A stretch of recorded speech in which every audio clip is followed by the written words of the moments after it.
dari bab istiqomah. Karena banyak yang bilang istiqomah itu hal yang sulit dan harus dipaksakan.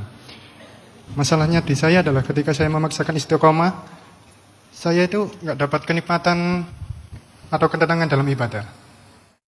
Di usia seperti ini, di momen dimana syahwat, tontonan, pertemanan, dan segala-galanya itu kemudian naik sedrastis mungkin, apalagi kita menghadapi segala macam maksiat itu sepertinya mudah sekali. Di zaman dulu mungkin orang itu buat maksiat itu effort, harus effort. Misalnya pengen pengen berzina, harus effort. Zinanya tuh kudu effort, harus begini, harus begitu. Sekarang enggak, gampang banget.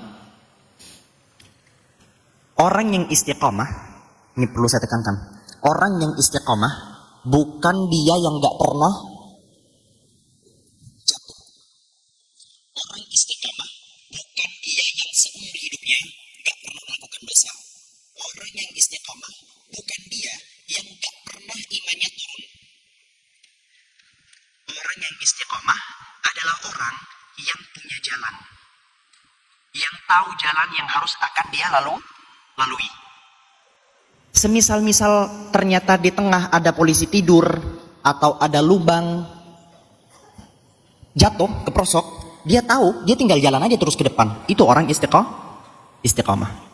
Menghadapi problematika hidup hari ini, saya paham banget. Karena saya sendiri bergejolak dengan itu semua. Jadi tiap kali saya agak melehoi dikit. Apa melehoi itu? Saya kayak pernah dengar.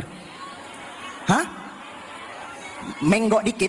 Jadi ketika saya kemudian menggok dikit, Allah hadirkan saya sosok-sosok di antara teman-teman saya yang gak ada angin, gak ada apa, tiba-tiba nelpon saya, Assalamualaikum.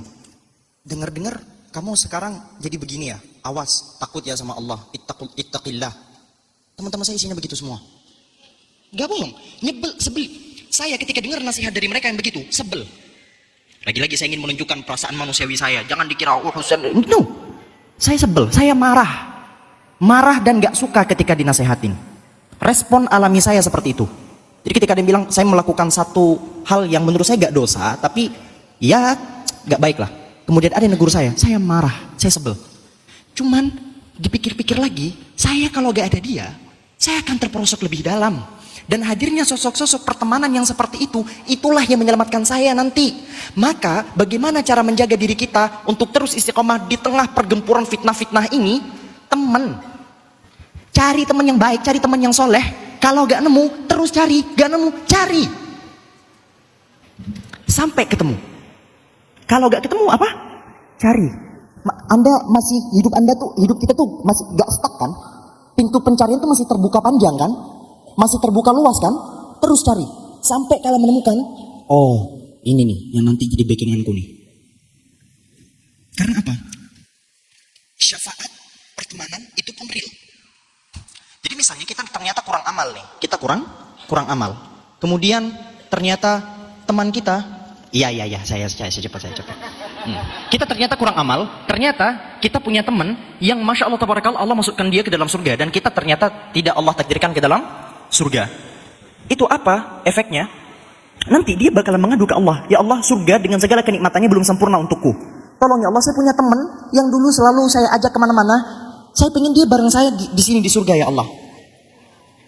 Allah akan memerintahkan orang yang masuk surga tadi itu untuk cebur ke neraka. Untuk apa? Untuk jemput.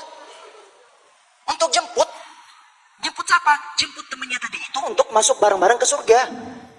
Beda kalau temen yang kerjanya bareng-bareng maksiat terus, maksiatnya bareng mulu. Itu nanti di hadapan Allah akan saling mengadu. Walaupun di sini besti saya gak peduli. Di akhirat saling mengadu. Ya Allah, saya dulu dugem diajak dia. Enggak ya Allah, diajak kepo ya Allah. Real, bos, real, begitu. Jadi cari circle yang baik. Kalau Anda terpaksa berteman dengan teman-teman haram, selalu filter dengan teman-teman halal. Misal Senin, Selasa, Rabu temannya haram karena kampus, kerja dan sebagainya, maka Kamis, Jumat, Sabtu, Minggu filter dengan teman-teman halal, biar kita gak haram terus gitu loh. Dah perbanyak perbanyak teman halal agar teman haramnya